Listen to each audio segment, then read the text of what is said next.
buenas noches, bienvenidas, bienvenidos al Corral de Comedias de Alcalá de Henares, casa inaugurada en 1602 y en la actualidad bajo la gestión de la Fundación Teatro de la Abadía y la dirección artística de Juan Mayorga. Es una gran alegría recibir en este escenario el espectáculo que hemos presenciado esta noche. Creo que la respuesta del público ha sido elocuente. Jofre Blesa, uno de los productores del espectáculo, de Apunta Teatra, compañía catalana con sede en la Sala Versus Glorias de Barcelona, y Albert Salazar y Daphnis Baldús se incorporarán enseguida. Se están cambiando algunos pasos. Bueno, entrarán enseguida. Creo que están por aquí. Está por aquí ya. Albert. Adelante, por favor. Sin miedo, ¿eh? Albert Salazar.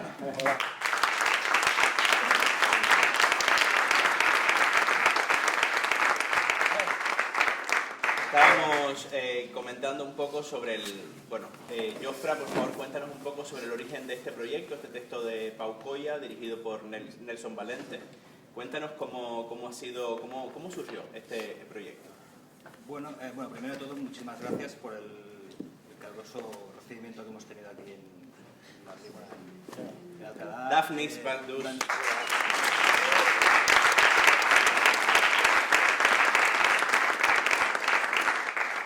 La verdad que para nosotros era ha sido un reto, ¿no?, el venir aquí, porque es la segunda vez que salíamos de Cataluña, estuvimos haciendo gira en Palma, en Baleares, y era la primera vez que la hacíamos en castellano. O sea, es la primera vez que la ves en castellano, siempre la hemos hecho en catalán. Y para nosotros era un reto, la verdad, porque sí que es verdad que la hemos rodado mucho, ha tenido mucha gira por Cataluña, pero creo que es un espectáculo que yo creo que se tiene que ver, ¿no?, ya por la historia en sí, sino también por el contenido y por el mensaje que da. Y esto básicamente viene un día Daphnis, ya tenemos relación hace años con él, y me viene con que había participado en un torneo de dramaturgia en Palma, ¿no? En Palmas. Y le toca leer parte del texto de Polvo de Diamante. Entonces me dice, oye, mira, tengo este texto y tal, no está acabado, y me gustaría, la temática me ha llegado y tal, y me gustaría, a ver qué podemos hacer. Entonces, yo me leí un poquito y me pareció muy interesante también por la parte, porque me acuerdo de la noticia, lo que pasó, todo lo que hubo, y que ahí se diluyó y no se supo nada más. Y a partir de aquí empezó a trabajar con Pau Coya. Pau Coya tiene 24, 25 o 26, es bastante joven, ¿no? ¿Años? Sí. Tiene como 34. 34. Yo como joven es igual, se me queda bien. Es que ahora somos jóvenes hasta los 63. Y yo no lo conocía a Pau, y nada, empezó a trabajar y pensamos que lo podía dirigir. Y a partir de aquí salió el nombre de Nelson Valente. Nelson Valente es director argentino,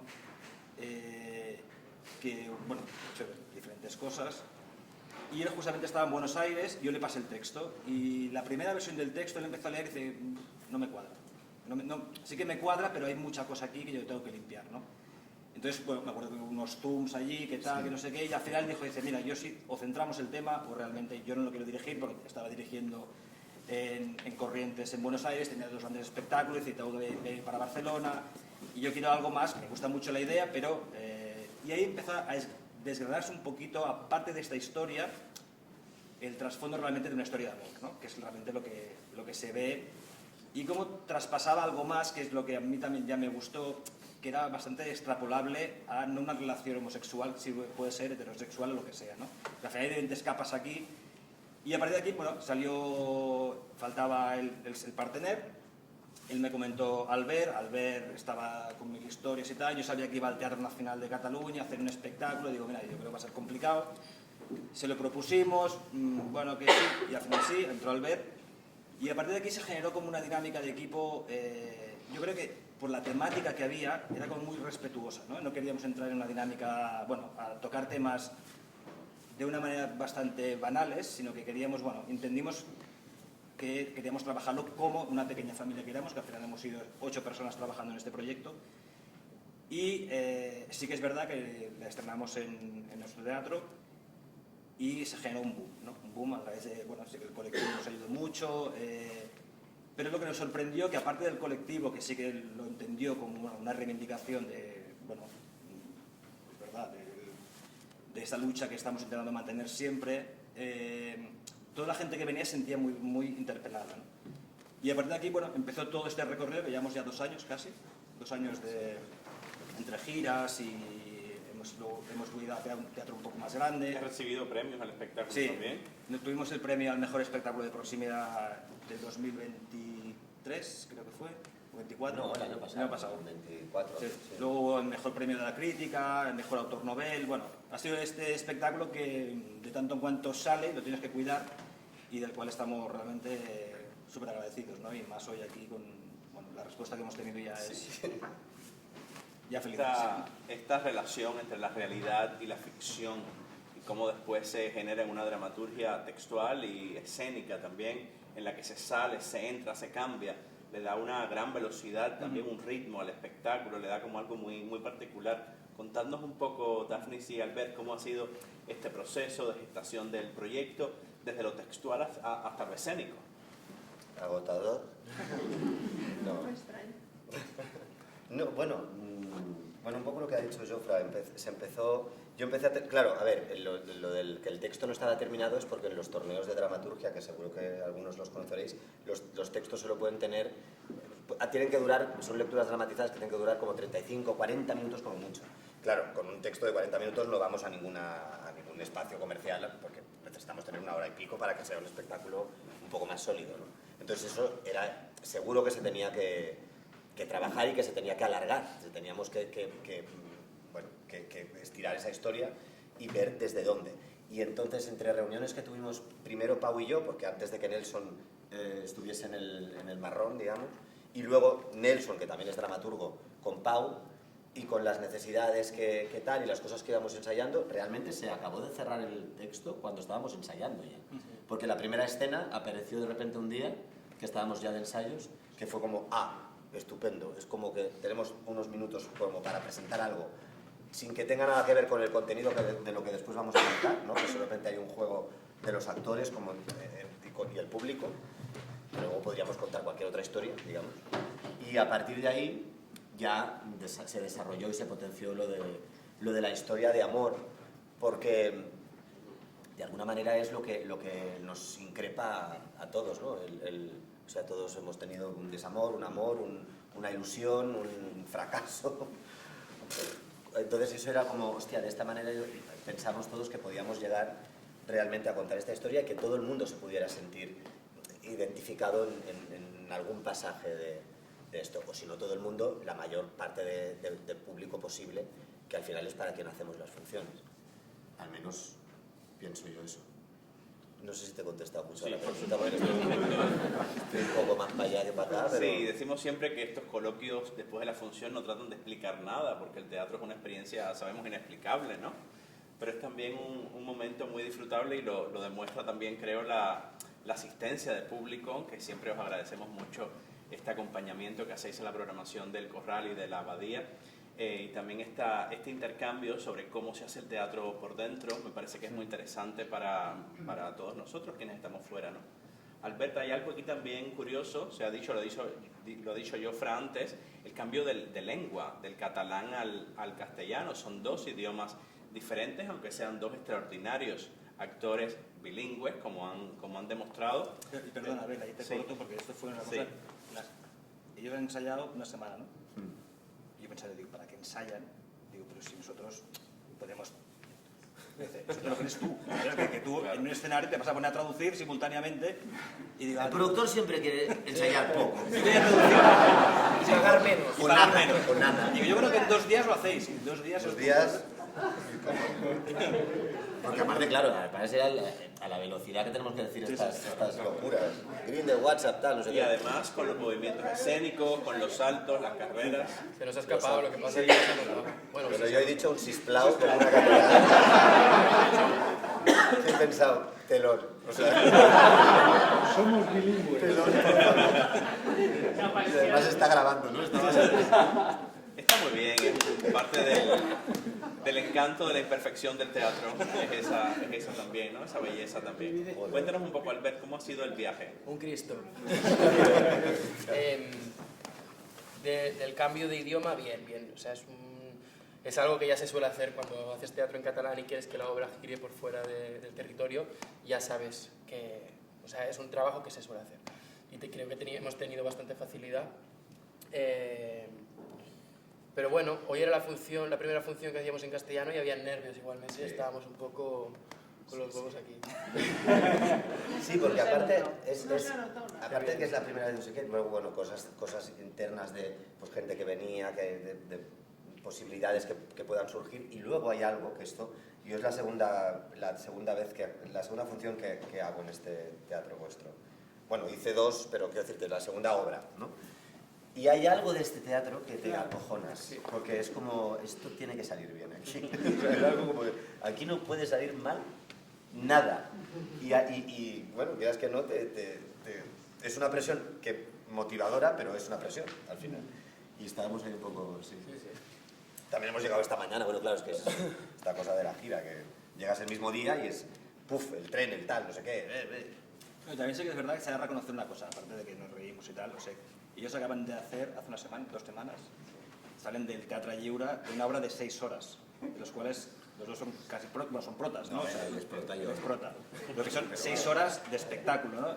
Claro, luego de aquí, cógete a esta, tradúcela al castellano, ponte a hacer en castellano. Claro, dices, bueno, les dejas un poco de margen, ¿sabes? Hoy digo, ¿a qué hora hacemos el pase? A las 4:30, a las 4:30 no había nadie, digo, los voy a buscar al hotel, y dices, pero tampoco le eches bronca, pobrecitos, porque van reventados.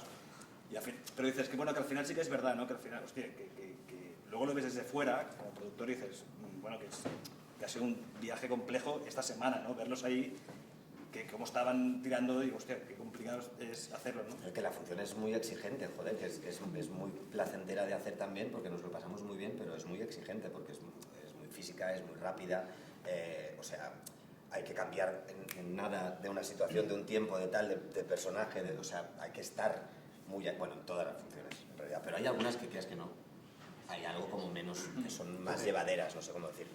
Y estas que es aquello de, es que si pierdo el tren, ya no lo recupero. O sea, si cago esa escena, ya el médico ya es una mierda, ¿sabes? Ya no vuelve a salir. O sea, ya no lo puedo salvar. O la clavas o te vas a... Sí, tiene una serie de retos estilísticos, también la Sí. propuesta escénica, donde cambiáis de tiempo, de espacio, donde se va de la realidad a la ficción, se trata de moldear la realidad. Y está también, digamos, ese punto de encuentro con lo real, que también es siempre un punto importante. La obra, hoy hemos tenido 2 personas que se han levantado en un momento y justamente Maravilloso. yo pensaba, ha sido un momento particularmente donde se han dicho algunas cosas que podrían quizás herir alguna sensibilidad, ¿no?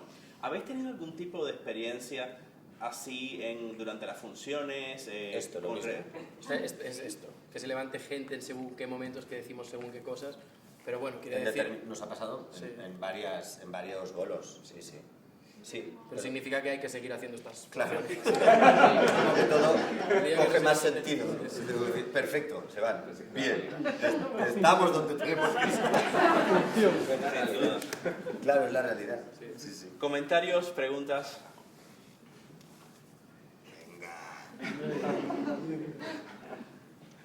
Bueno, si no, yo sigo preguntando, tirando un poco del hilo. Digamos que con el caso real, con toda la cuestión real, ¿cómo habéis trabajado internamente? ¿Os habéis relacionado de alguna forma investigando? No, esto vamos a explicarlo bien, porque muchas veces la gente a veces cree que esto es lo que ocurrió. No sabemos, nadie sabe lo que ocurrió.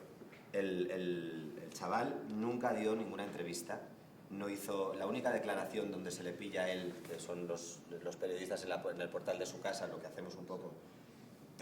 Lo único que sabemos que ha dicho es lo que dice Albert Estáis contando cosas que no son verdad. Estáis contando cosas. Esas son las únicas declaraciones que él ha dado sobre este caso. Entonces, realmente solo él, y a lo mejor algún policía o algo, sabe qué ocurrió ahí. De manera que esto es una ficción absoluta, que parte de esa Hechos. noticia, de esos hechos, pero que no aborda ni da una opción a que ¿Está basada está inspirada. Digo pocas cosas, pero el país. Esta es la realidad. Sí. Al principio, yo como actor que interpretaba a este chico, intenté buscar cosas de este chico, pero enseguida retiré, o sea, vi que no era un camino, por esto, porque no era la historia que estábamos contando. Es la semilla, pero luego la historia va por otro lado, y es una ficción completamente nueva, y creo que era necesario contar otro personaje que no era este. Y también este chico, pues no sabemos su paradero, su identidad, gracias a Dios, quiero decirte, ya bastante pilló el chaval. Sí, la obra se abre a temas, a muchos temas, realmente te deja muchas puertas abiertas y no te las cierra, que es una de las virtudes también que creo que tiene el espectáculo, que permite que el teatro se siga construyendo en la platea, en la calle, en la sociedad, ¿no? Y uno de los temas que me ha interesado mucho es el tema de la decepción también. Tiene el tema de creer al otro y de hasta qué punto algo, aunque pueda comprenderte, ya hay algo que se ha lastimado y que nunca más va a poder ser igual, ¿no? Eso me ha resonado mucho. A mí eso me encanta que esté, porque... Es de las cosas universales de la obra. Y fue algo de lo que, o sea, yo metí ahí la frase de, hablando con Pau y todo en la reunión, yo metí la frase de, yo pensé que podíamos construir. O sea, yo me imaginé a un tío de 40, que son los que tengo yo, bueno, tengo 41, pero me imaginé a un tío de 41, llegando ahí, soltero, con todas sus decepciones previas que están, de repente volviéndote a ilusionar una vez como cuando habías sido más pequeño y pensando, bueno, vea, me tiro a la piscina y pegarte esta hostia.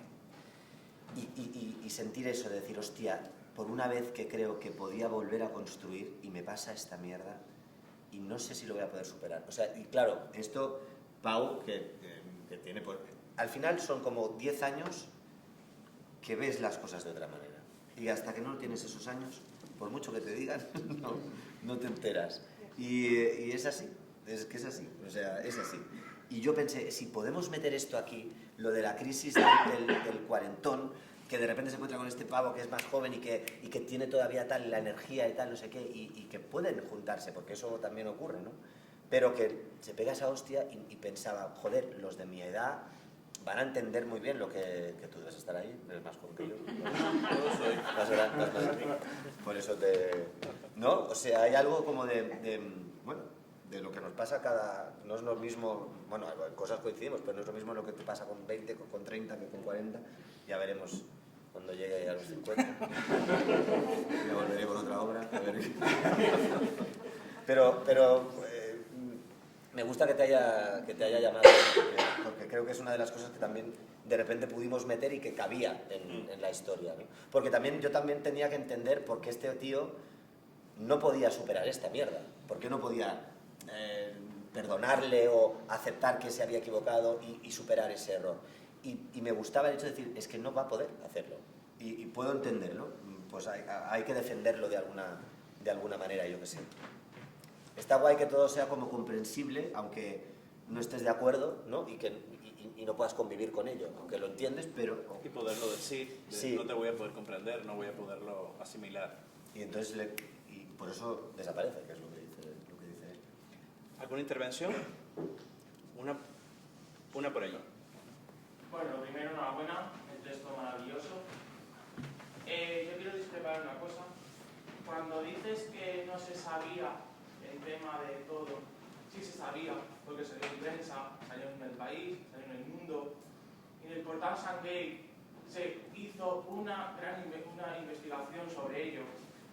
Y en el detalle que tú pones, por ejemplo, cuando lo del tema del diamante, que se lo raya, eso lo habéis cambiado por el tatuaje que le ponen en el culo al agredido. Al chico le escribieron en el culo la palabra maricón en Claro, una navaja. y vosotros lo que habéis hecho es cambiar ese detalle y borrarle el diamante que tiene el personaje aquí atrás. Pero perdóname que te discrepe yo a ti.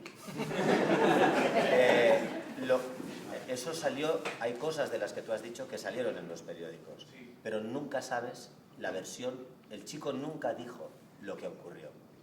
Él es el que vivió eso. Por mucho periodista que me venga a decir lo que ese chaval vivió, si este tío no ha dado un testimonio de su realidad, ¿eso puede ser real o no? Pero que si salió en prensa, creo que Pero que salió en prensa, pero en prensa salen muchas cosas. Salió en prensa, pero al final, después de mucho tiempo, y de muchas manifestaciones. Que salieron nos cosas, ponemos pero que mucho- tú no lo sabes. Es decir, que en prensa salieron muchas cosas, pero no sabemos si eso es la realidad de lo que ocurrió ahí. No lo sabemos. Él no aceptó eso, él no salió en una entrevista donde fuese y Bueno, dijo... no salió, pero todo lo que movilizó y hasta que se inculpó a partidos políticos de extrema derecha diciendo que habían motivado esa agresión homofóbica, porque yo te digo, yo iba a las manifestaciones, soy activista LGBT, y fui a las manifestaciones, y había gente hasta en la propia manifestación que no se sabía de dónde partía esa agresión homofóbica. Pero mira, ¿cómo te llamas? Perdóname. Carlos. Carlos, te pregunto. En ese contexto, en lo que pudiese decir la prensa, ¿tú crees que un chico de 21 años, en la tesitura que sea, le apetece que alguien con un cúter le escriba en el culo la palabra maricón, que no es corta y lleva acento?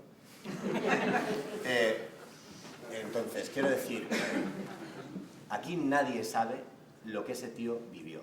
Ese chaval tenía un parte médico de lesiones reales. Algo le pasó. Me da igual si le pagaron por hacerlo. A mí me la sopla. Pero algo le pasó. Y él no ha contado nunca lo que ocurrió ahí. Que venga El País, que venga la CBNB o su puta madre. O sea, me da igual. Porque en la especulación cabe todos. Durante esos días se dijeron muchísimas cosas, muchísimas cosas. Y bueno, pues si te quieres creer todo lo que dice según quién, pues estás en tu libre vida para creerte lo que uno quiera, como creer en Dios o como levantarte cuando alguien dice que un cura va a buscar a un chapero e irte del teatro. Estás en tu derecho absolutamente de hacer eso y de creer lo que tú consideres que te apetece creer. Pero no sabemos lo que pasó. Esta es la realidad. Hay hipótesis que se publicaron, pero lo que ocurrió no lo sabemos. Puede ser incluso que... pienso que incluso el testimonio ya es tiene un elemento de ficción, testimonio personal. Cuando uno cuenta algo, también uno escoge qué cuenta y qué no cuenta. Entonces, incluso cuando una persona Incluso uno mismo puede mentir. Por eso te digo que también, digamos, todo empieza, la ficción se apropia de todo, ¿no? Por eso se puede apropiar también de cosas que a algunas personas les parezcan... No, y tú puedes tener cosas, y hay cosas o casos en los que o sea, si sabemos, sí que es cierto que lo que le ocurrió, que él contó una mentira sobre lo que había pasado. Eso se comprobó. Que él contó un relato que no era cierto. Eso es cierto que se sabe. Claro, hay cosas que se pueden probar. Porque si yo digo, estaba allí y resulta que hay 73 cámaras que enfocan ahí y yo no estoy, pues no estoy. O sea, pero...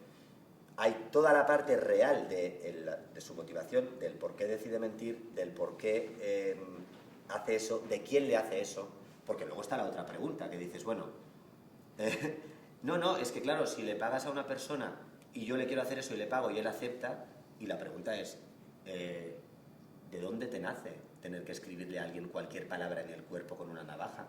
O sea, ¿qué problema tienes?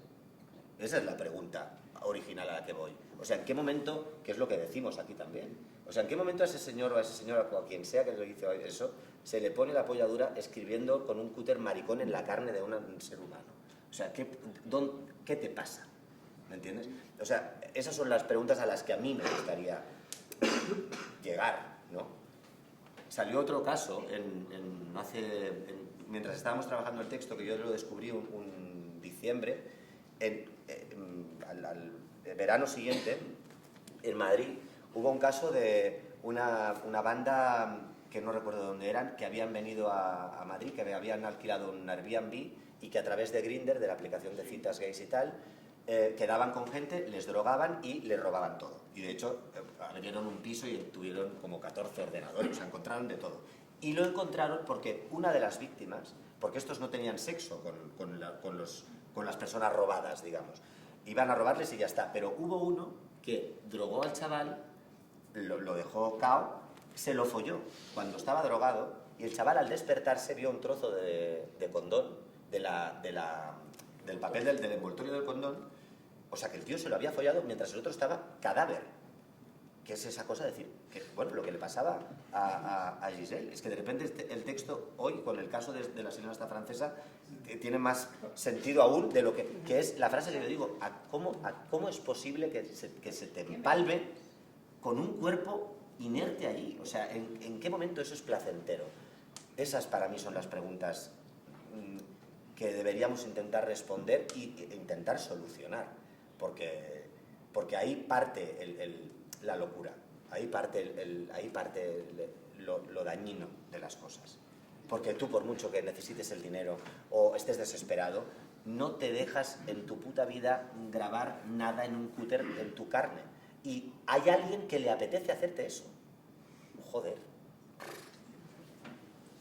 ¿Alguna otra intervención? Perdón, estoy hablando todo el rato. Por favor.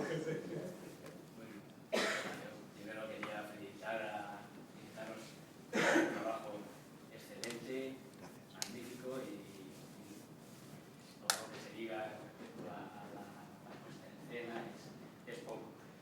Y lo que quería era, bueno, en realidad me parece que estas conversaciones que tenemos aquí vienen muy bien porque ayudan y a veces decepcionan un poco, ¿no? Y voy a explicarme en qué sentido, porque yo pensaba que, digamos, el texto, el autor, efectivamente, había hablado con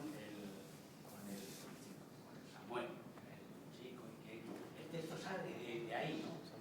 Entonces, claro, aquí ha salido el nombre de Giselle, pero yo ahora estaba acordándome de otro libro reciente que ha salido ahora de Breton, ¿no? del odio. Es que, en realidad, el teatro es estar permanentemente poniendo cosas de actualidad, ¿no? Y el hecho de que todo esto sea una invención, es decir, que realmente el autor no haya hablado, ¿no? En la escena final, ¿no? En la que el autor está hablando y está diciéndole al protagonista, gracias por haberme contado esto. Lo he puesto en relación con este otro caso. El autor habló con distintos trabajadores sexuales que no eran la víctima del caso en concreto. Él realmente quedó con varios y trabajó o sea, hizo entrevistas. Luego se leyó un libro que no me acuerdo nunca cómo se llama, el libro aquel que nos leímos. Hostia, que eran 10 testimonios. Sí, eran 10. La Sí. vida fácil. Exactamente, que eran como unos testigos de los testimonios de 10 trabajadores sexuales y sus casos y sus motivos, bueno, su historia. Y a partir de ese libro contactó y tuvo entrevistas con distintos trabajadores sexuales.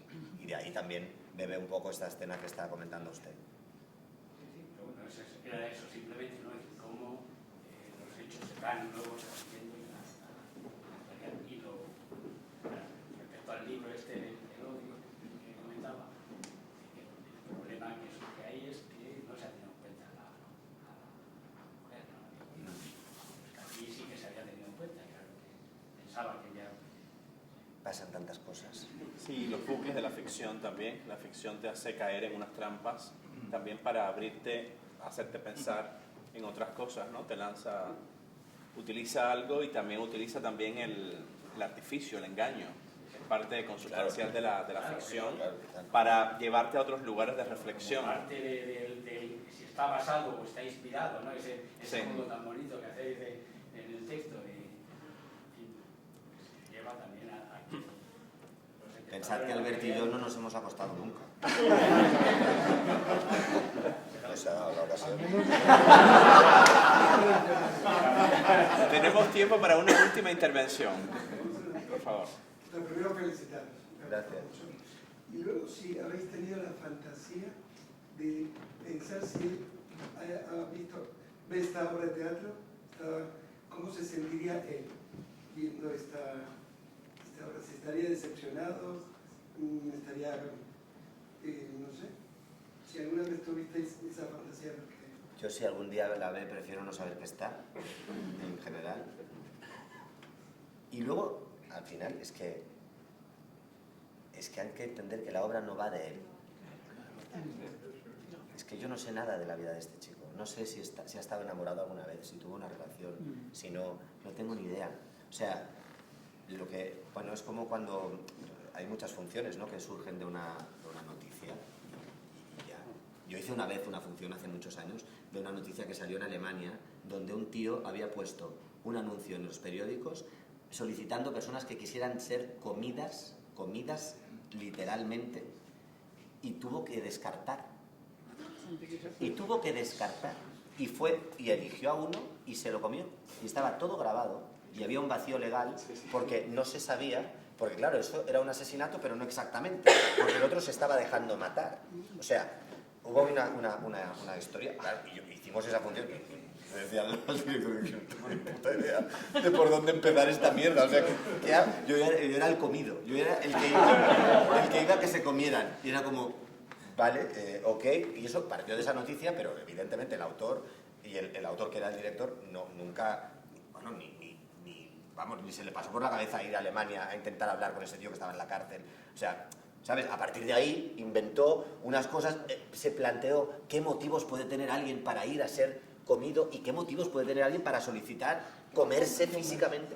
O sea, claro, iba a meterte en un berenjenal, pero me refiero que la función al final no iba sobre este tío alemán, iba sobre el hecho ese, ¿no? Y sobre el hecho, pues se desarrollaba una especulación, una ficción, que es lo que hemos hecho aquí. Lo que pasa es que es verdad que como bueno, que siempre nos pasa esta cosa, que de repente es como que se cree que esto que ha sucedido aquí es lo que ocurrió. Y hay como que convenceros mucho de que no. Esto es una invención. Si él lo ve, pues dirá, pues esa no es mi historia. Y le diremos, efectivamente, es que no pretendemos hacer tu historia. Genial, chicos. Habéis conseguido que la obra ahora sea nuestra, de cada uno de nosotros. O sea, que fíjate lo que eso es lo mejor que puede conseguir el teatro. El espectáculo sigue mañana en esta sala. Quedan todavía algunas entradas por si lo queréis compartir con vuestras personas cercanas, y esperamos que esta adaptación al castellano de esta emocionante función pues tenga una larga vida también. Jofra, Albert, Daphnis, Apunta Teatra, muchísimas gracias por acompañarnos, y a ustedes, porque sin ustedes... Muchísimas gracias.